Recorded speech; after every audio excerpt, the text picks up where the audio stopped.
to keeping your mother dough. So what's really important is now you've come to day 7, you've been feeding your sourdough every day, and what you can actually do now is you can store a little bit in the fridge so you don't have to start all over again. I'm going to show you how to do that. It's very simple.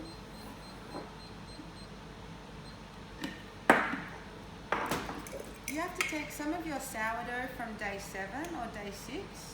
Day 7 is better. So we're going to take around, let's say, 25 grams or 30 grams.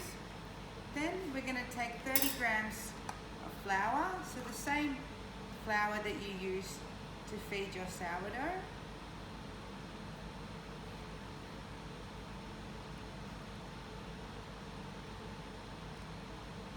And then water. So around 20 to 30 grams of water. Just like you did on the other days with feeding, we're just going to mix this in. Once again, if it's a little bit too liquid, you can always add some more flour inside until you have a nice consistency. It's important not to make it too runny because this one you're going to keep in the fridge. So if you, once we've mixed it together, we then have a smaller jar like you see here, and we're going to put it inside the smaller jar.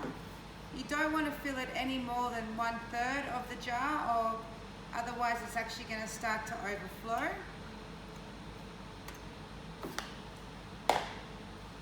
We close it up, and now you can keep this in the fridge for up to 2 months around 5 degrees. If you see that you have a black layer, which is also known as the hooch, growing on the top, that means your sourdough is hungry, so I recommend you take it out and feed it. If it allows and you can feed every couple of weeks, that's great. The reason we keep the mother dough in the fridge is, once again, so you don't have to start again, but you always have a culture ready in the fridge. If you wanted to bake with this mother dough, you would then need to take it out of the fridge, and you would have to follow the refreshments from day 7, and you need to feed it maybe 2 or 3 days, so sometimes every 12 hours. So I recommend you give at least 4 feeds before you use it in your bread again, because now when we put it in the fridge, we put it to sleep, so of course you need to wake it back up.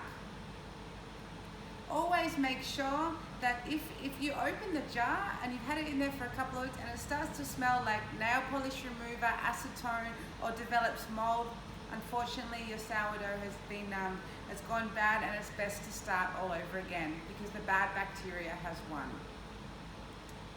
So it's always good to keep a little stock in the fridge, and then you never have to start again, and you always have it ready to go in the fridge. Once again, like I said, you will need to feed it a couple of times to wake it up before you can use it.